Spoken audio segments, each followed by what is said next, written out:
Sobat SD pasti pernah melihat keluarga yang secara ekonomi kuat, punya gaya hidup yang tinggi, namun sayangnya memiliki anak yang tidak mempunyai motivasi untuk belajar, sehingga sulit untuk mencari pekerjaan di kemudian hari. Pada awalnya, anak ini dapat memenuhi semua kebutuhan dan keinginannya karena ditopang dengan kekayaan orang tuanya. Namun, lama-kelamaan pastinya menggerus kekayaan orang tua tersebut, yang pada akhirnya kekayaan itu habis. Sehingga di masa dewasanya anak ini hidup dalam kesengsaraan. Jangan sampai hal seperti ini menimpa anak-anak kita. Dan sekaligus kita berharap anak-anak kita sukses di kemudian hari.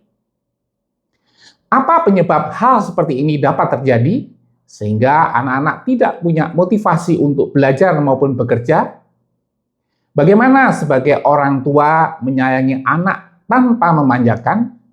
Apa batasannya? Dan bagaimana agar anak kita punya tanggung jawab dalam hidup sehingga nantinya bisa sukses? Yuk ikuti pembahasan pada video berikut ini. Halo Sobat SP, saya Haryo Tinmar. Selamat datang di channel Sukses Bahagia yang akan membahas seputar parenting dan living yang akan membantu Sobat SP untuk meraih sukses dan bahagia. Pastinya sebagai orang tua sangat menyayangi anak-anaknya. Namun kadang-kadang orang tua tidak dapat membedakan antara menyayangi dan memanjakan. Orang tua beranggapan bahwa dengan memenuhi semua keinginan anak itu sebagai manifestasi dari kasih sayang. Nah, disinilah letak kekeliruan yang fatal. Orang tua harusnya dapat membedakan mana kebutuhan dan mana keinginan anak.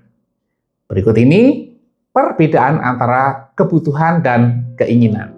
Kebutuhan itu sesuatu yang esensial dan mendasar bagi kelangsungan hidup, kesehatan fisik, mental, dan sosial anak. Jika kebutuhan ini tidak dipenuhi, dapat berdampak negatif pada perkembangan dan kesejahteraan anak. Contoh kebutuhan anak, kebutuhan fisik seperti makan bergizi, air bersih, pakaian yang layak, tempat tinggal yang aman dan nyaman, perawatan kesehatan seperti vaksin dan obat-obatan, serta istirahat yang cukup. Sementara kebutuhan psikologis anak itu kasih sayang, rasa aman dan terlindungi, rasa memiliki kesempatan untuk bermain dan bereksplorasi, pendidikan, serta interaksi sosial yang positif. Sementara keinginan itu sesuatu yang bersifat tambahan, pelengkap, atau sekedar hasrat untuk memiliki sesuatu. Pemenuhan keinginan dapat memberikan kesenangan sesaat, tetapi tidak berdampak langsung pada kelangsungan hidup atau perkembangan mendasar anak. Contoh keinginan anak itu seperti mainan baru, padahal dia sudah memiliki mainan yang serupa, gadget yang terbaru, pakaian bermerek, liburan mewah, dan koleksi barang tertentu. Mengapa penting membedakan kebutuhan dan keinginan?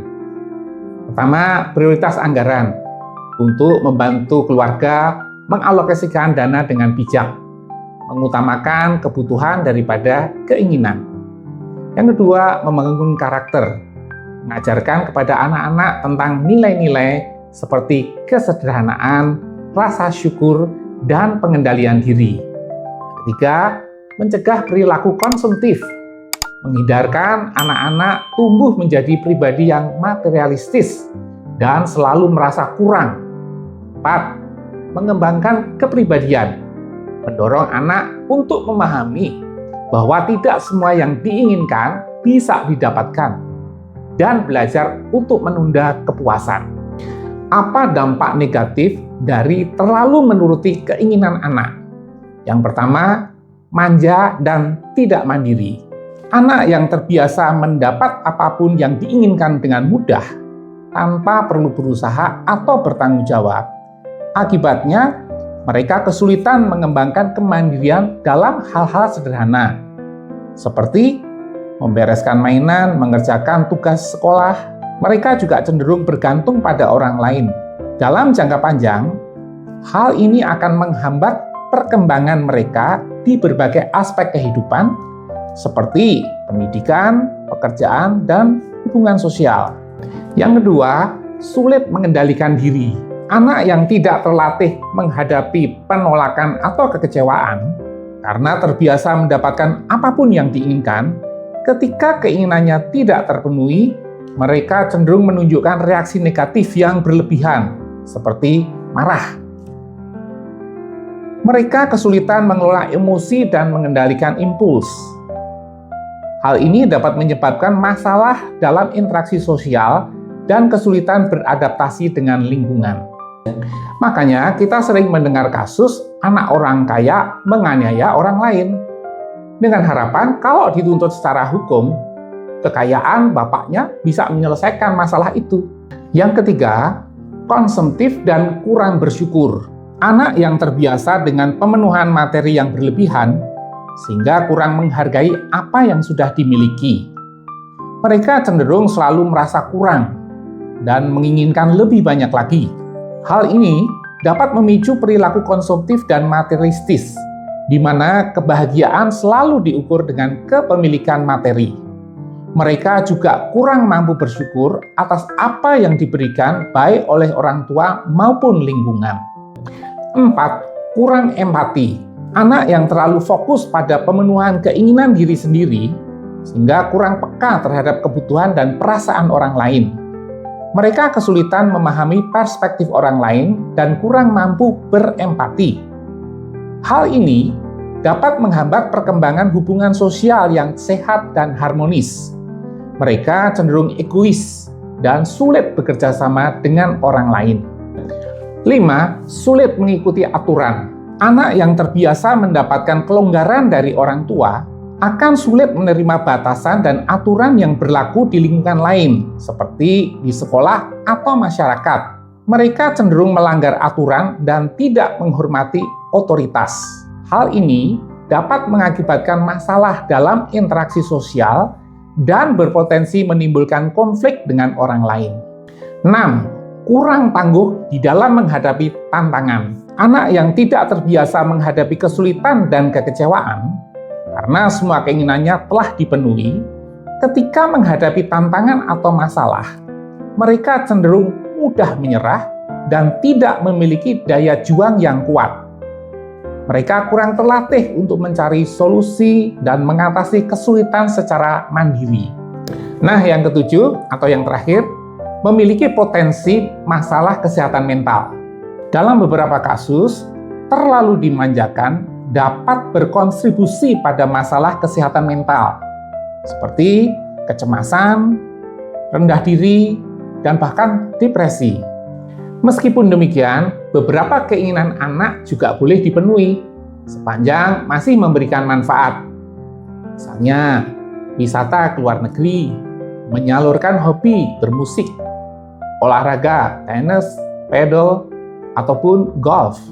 Tentunya harus ada keputusan yang bijaksana di dalam mengambil keputusan untuk menyeimbangkan antara pemenuhan kebutuhan dan pemenuhan keinginan tersebut. Nah, ini yang penting. Bagaimana kita memberikan kasih sayang kepada anak tanpa memanjakannya. Berikut penjabarannya. Yang pertama, menyayangi bukan berarti menuruti semua keinginan. Ini bedanya menyayangi dan memanjakan. Memanjakan adalah memberikan semua yang diinginkan anak tanpa mempertimbangkan konsekuensi dan dampaknya bagi perkembangan anak. Sementara menyayangi itu dengan bijak mempertimbangkan kebutuhan dan keinginan anak secara proporsional. Yang kedua, mengajarkan pada anak untuk menghadapi tantangan. Yang ketiga, berikan pujian dan apresiasi. Yang keempat, terapkan aturan secara jelas dan konsisten. Misalnya, kapan waktu harus belajar dan kapan waktu bermain. Yang kelima, luangkan waktu bersama anak-anak. Ini peringatan bagi orang tua. Kadang orang tua itu mengikuti semua keinginan anaknya karena merasa kasihan. Yang demikian harus dihindari. Nah, inilah tadi pembahasan tentang menyayangi atau memanjakan. Apabila Sobat SB mempunyai pengalaman atau pendapat lain, silahkan berkomentar untuk kita diskusikan lebih lanjut. Sukses bahagia berbagi cerita.